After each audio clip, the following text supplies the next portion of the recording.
Hello, it's Debbie Potts, and I wanted to share a little bit of information for you of why we should test and not guess if we are high or low in optimal ranges as hormones.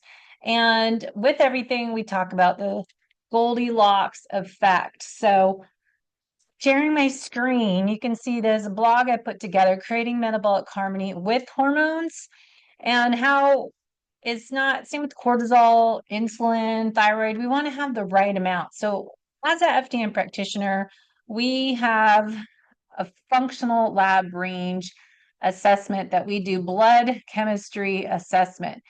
And with this investigation, really, of what is in what blood ranges you have in optimal and below range, and then looking at what is that a clue towards. So I also have Healing with Rosie had optimizing labs, blood chemistry links you can get, and looking at what is normal, what is high. We can look that up, but there are all these labs that you can get, as I've shared Ulta labs, and really looking at how sometimes your doctor's not testing everything you want. So you can look at these deals you have available to you to take ownership of your health, lab test assessments. Insurance companies sadly isn't covering much, so we need to ask the doctor if they would be okay with you ordering your own labs and see what we can do. So here's an example of hormone health, 6 biomarkers. It says 3, it says 10, 14. So let's look at example of what you can do. This one is $350, but there's always 20% off coupon. And looking at how we want to test all these different hormones and see where we are. Now, I've been using a doctor through Wild Health program the past year. And if you want, I have a coupon code here I can share with you. But I have a doctor through Wild Health that we do our labs every, I think, 4 months. So last year is first measurement I did February 7th, 2024. You can see my cholesterol is really high.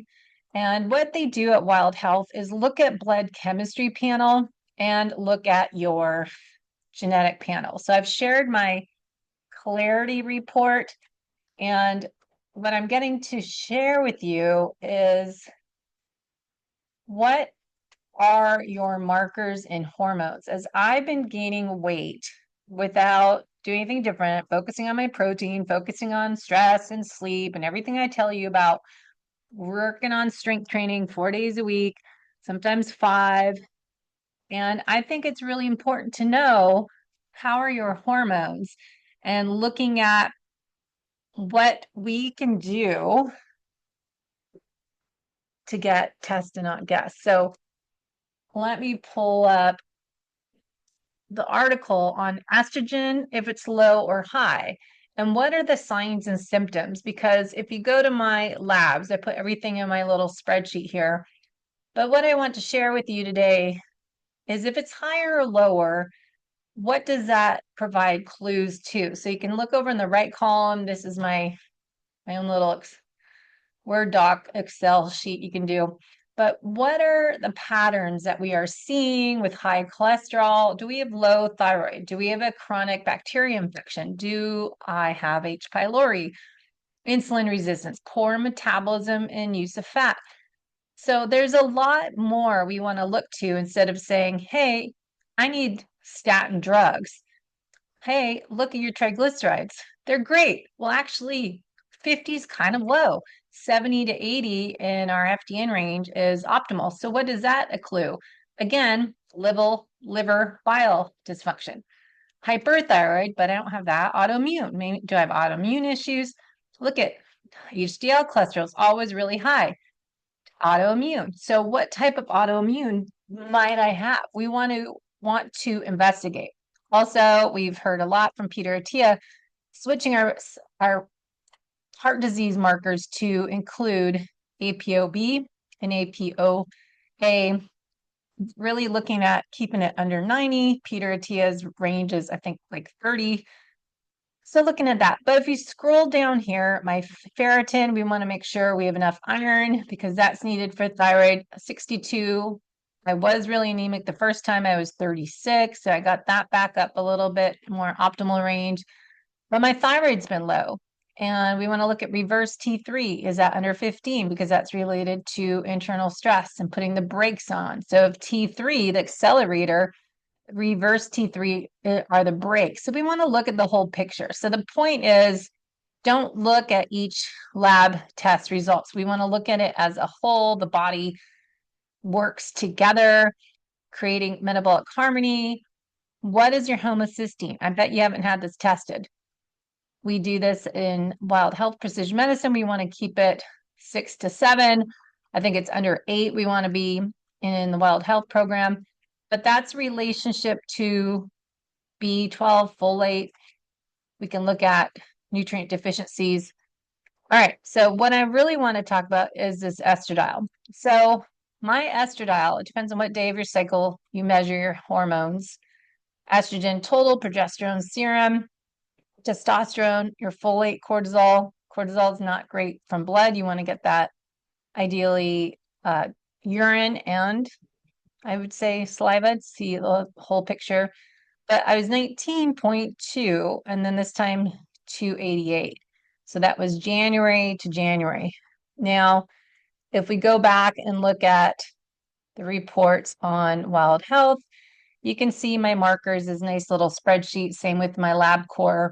I can get a good picture of what's happened over the last year. So I don't think you should get lab work once a year. As we get older, we want to be keeping an eye on everything and keeping things in check. So looking at methylation, looking at our vitamins and micronutrients, and see, look, ferritin last August was really low. So anemic. I need to get more iron. Now, if I'm eating red meat all the time, that's more of a sign I'm not digesting and breaking down. Why is my iron low? So it's always ask why and dig deeper. Vitamin D. Why is this so low? This 40 is low to me. We want it 50 to 100, but in FDN, we want to look at it 60 to 80. So we want to look at the whole picture. But the hormones, I think, for women is my focus today on sharing if you're perimenopausal and you have your kind of hormone fluctuations, we want to look at what are your measurements? What is going on with your hormones? Are you high or low? I assumed my estrogen was low. So let's see, hormones here. I want to get all these. So I'm going to go to Ulta Labs and order all these hormones for me, testosterone total and free, sex hormone binding globulin. So estradiol, you can see 288, 213, 19.2. But look at the relationship to progesterone. We want to look at the ratio. Is the estradiol in balance with the progesterone?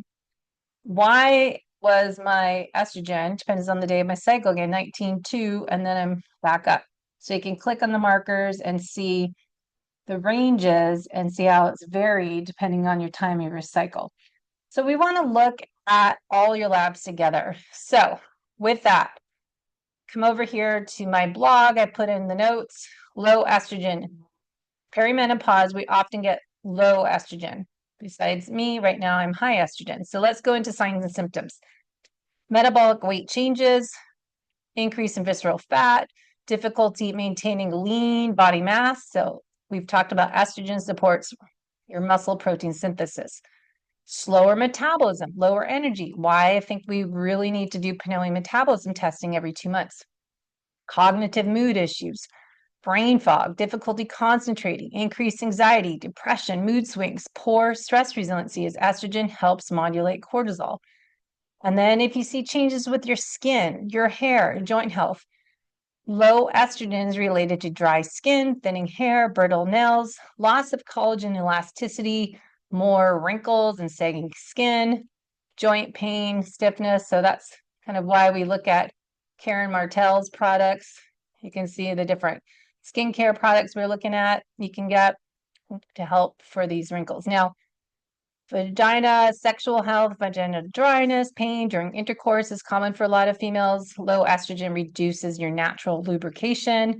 You may struggle with low libido, difficulty reaching orgasms, UTIs, bladder infection. This can be all related to low estrogen, as well as the common. We hear about night sweats, hot flashes, chills, cardiovascular health, how low estrogen.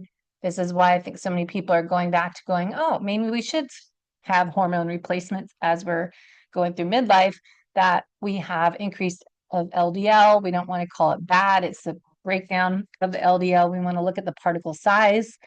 And if you're lower HDL, so we want to see the optimal amount. Now, should you do phytoestrogen intake of different foods that help improve your estrogen levels? Do you need to do liver detox, support estrogen metabolism? We can tell that with a Dutch test. Do you need to consider estradiol replacement? Is that necessary for you? So something to talk about with your practitioner. Now, high estrogen, which I'm thinking I might have now, is what I'm working with the doctor. Well, perimenopause, it is common to sometimes have estrogen dominance. Now, this is also weight gain in hips, thighs, and bellies. I've noticed the last couple of months, like, why am I gaining weight? This makes no sense. I'm doing all the right things, but I'm gaining fat and I don't like it. Fluid retention, bloating, insulin resistance, blood sugar stability. Now, if we go to my markers, my insulin is actually good. It's down at 3.1. We want it between 1 and 5. My A1C is a little bit higher. It's been 5.6, 5.7, 5.6. I think it's more my genetics might be related to that, but I still need to pay attention to my metabolism and maybe some berberine, keeping my carbs down, besides placing strategic carbs in and around the workouts. Now, signs and symptoms also include mood, mental health, breast tissue, breast tenderness, heavy, painful periods if you're still cycling, thyroid fatigue. So interesting here, if you look at putting the dots together, thyroid fatigue, sluggish thyroid function, as estrogen affects thyroid hormone conversion. So if I'm high estrogen versus low estrogen, this impacts. So we want to look at your pattern. And then liver detox issues, headaches, migraines, I don't have, histamine intolerances, sinus issues. Well, I always have a runny nose, so that could be it. So then we're looking back, okay, what are my liver markers? So let's check out, do I have signs and symptoms of a sluggish liver? So I'll look at the liver markers, liver enzymes, LDH, we didn't do AST is down to 20, so that's within range. That's related to liver. And then ALT, I was at 26, so it's a tiny bit high, but not high. And then we didn't do GGT, I'd look at. Okay, so I'm going to look at those markers. We want to support liver detox. So I've been making sure I'm taking my glutathione, but I might, because my estrogen is high, make sure I'm taking magnesium, B vitamins, which I've been taking, and then DIM. So liver sauce and the Quicksilver is one of my favorites, and it has DIM in it. So if you look at Quicksilver on my Quicksilver liver sauce detox, they have a great catch push kit. So you can look at their liposomal delivery. They have detoxification. You can look at all their ingredients on their website, but you can order them on my full script and get a discount. So their liver sauce, they have AMPK charge, bitters, but one of my favorites down here is the liver sauce. So easier to type it in. Now, you can detox with DIM in the liver sauce and do a binder and do that 5 days a month in and around full moon, 2 days before, 2 days after. So you can do a 30-day, 5 days on, 2 days off, and then do around the full moon is a great thing I've been working on. Okay, so other signs of low progesterone. So if I have high estrogen dominance pattern, that means my progesterone is low. So we want to look at my hormones. Are you having signs and symptoms of low progesterone? Do you get irritable? Do you have less resilience, so you can't tolerate a lot of stress, anxiety, panic attacks, poor sleep quality, as progesterone is calming, helps GABA production, and that's a big thing for a lot of people. If you still have a cycle, are your cycles irregular, heavy, or long, spotting before periods, increased PMS? Do you have sleep energy issues, fatigue, brain fog, burnout? Do you have weight gain in hips, thighs, and belly, water retention with the high estrogen? So, from a functional medicine approach, we would look at chronic stress as high cortisol depletes progesterone. Do we need to support your adrenals with vitamin C, B vitamins, magnesium, and adaptogens? So, all these things, it depends. This isn't a protocol for you, but something to think about when you're working with a practitioner to help create a personalized program. Now, high progesterone is rare, so we won't go into that, but I put on there.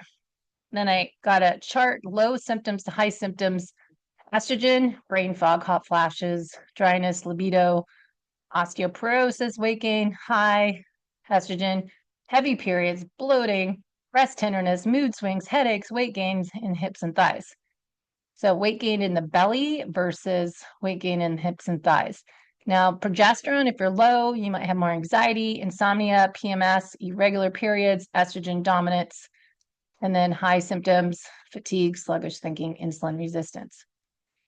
All right, so how does that work with the thyroid? I wanted to understand how that's connected.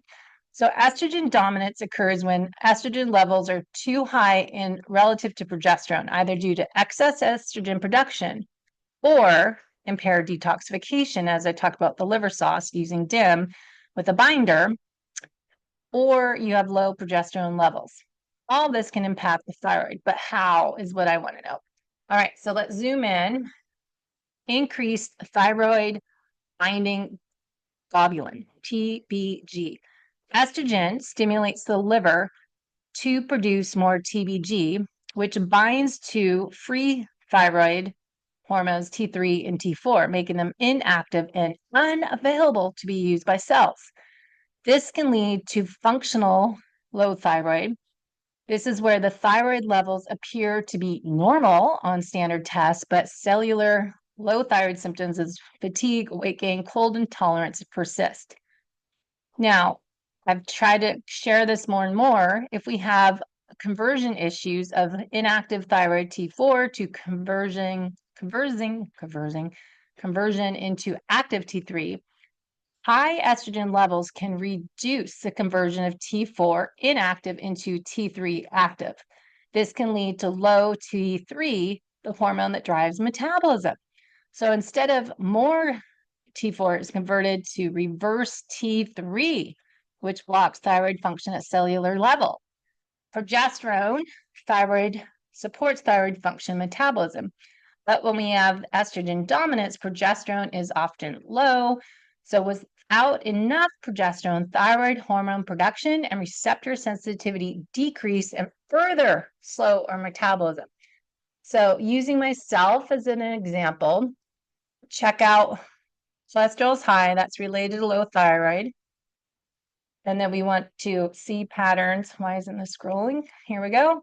So then let's look down to, well, this eosinophils is higher, 0 to 3. We want this keeps being up. So this is indication I have to do new lab tests on my stool test to see if I have any parasites that are too high, which always have parasites, but if they're too high, or is it related to allergies and sensitivities? Okay, so let's scroll down to thyroid. So this is 2.44, 1.21, low free T4. My free T3 is only 2.5. It's 2.4 before, and we want it 3.4. So my T3 and T4 is low, TSH is high. Reverse T3, we want under 15, and I'm right at the edge. It was 13, now it's up to 14. So I've got something going on. Is this related to this estrogen dominance, right? So this is where we want to be a health investigator, and that's what I do as an FDN practitioner. I'm just sharing you my process going through my own my own problems, areas of opportunity. All right, so how's estrogen in excess affecting our glucose and fat storage? How do we have this unexplained weight gain when we have too much estrogen? Because we keep talking about low estrogen, but what if you have high estrogen, low progesterone? Estrogen stimulates alpha adreneric, I cannot speak, receptor in fat cells. Basically, this inhibits fat breakdown. So you're not able to break fat down in the hips, thighs, and bellies. This promotes activity of lipoprotein lipase. So lipase is fat, enzyme that encourages fat storage when estrogen is unopposed by progesterone. So we have that Goldilocks effect, that teeter-totter, estrogen and progesterone. So if I have excess estrogen and not enough progesterone, I am storing fat. Also, my insulin was okay, but some of you might keep checking that insulin level. Estrogen dominance can increase insulin resistance, making it harder for cells to absorb glucose, leading to higher blood sugar and storing fat. So this will slow metabolism and make it difficulty to lose weight, even if you're doing all the right things with nutrition and exercise. Whew. All right, so what if you have this disruption of cortisol? So estrogen dominance can disrupt. So I don't feel stressed. My life's not stressful, but estrogen dominance can disrupt HPA axis. This can in itself lead to elevated cortisol, which can lead to increased glucose and insulin. But this can increase fat storage in the abdominal area and promote catabolism, muscle breakdown, which lowers again RMR. So if you've been listening to my episodes on how to increase your metabolism, well, it's not having catabolism. We want to build muscle, not break it down, obviously. And then this also suppresses thyroid activity, inhibiting thyroid stimulating hormone released. So again, excess estrogen can contribute to gut dysbiosis, leading to leaky gut, chronic inflammation, further impairing thyroid function and insulin sensitivity. So don't treat the lab results. We want to treat the person and look at the whole picture. For estrogen detoxification through the liver, especially phase 2, detox via methylation and glucuronidation leads to recirculation of estrogen, worsening the imbalance. So what are the solutions? Well, don't do this on your own. Work with a practitioner, because I thought my estrogen was low because I was gaining weight, but I was actually opposite. I looked at my labs, looked at the patterns the last year, and my estrogen's high, progesterone is low in relationship to each other, which means I have estrogen dominance and low thyroid and gaining weight, even though I'm doing all the other stuff. Suppressed thyroid hormone through increased TBG, reduced T3, and higher reverse T3. This is promoting fat storage by increased in lipogenesis, creating more fat. Remember, lipo fat, genesis creating, and insulin resistance, which my insulin's good. Raising cortisol levels, which slows metabolism, increased belly fat, increases inflammation and gut dysfunction, impairing metabolism and estrogen detox. So we want to address estrogen dominance through detoxification, balancing progesterone, optimizing gut health, managing insulin. So what should you do is going to be different than me, but for myself, I'm working on liver detox protocol, looking at the products of the liver sauce and detox binder. So advanced push kit, but I would just look at doing these. What's the basic one here? This push catch kit here. And you can for sure get this on my full script. And this will help pushing out the toxins, getting the liver working, and catching with the binder. So this has great information, supplement facts, what's in it, what's included, the stick packs, and the binder supplement facts here I showed you. So summarize low symptoms versus high symptoms in this blog, progesterone, low versus high. You want to look at the whole picture. Takeaway, High estrogen and low progesterone can lead to estrogen dominant symptoms. Both estrogen and progesterone decline as we get older, causing different symptoms we hear about through menopause. But supporting hormone balance, supporting liver detox, gut health, and stress.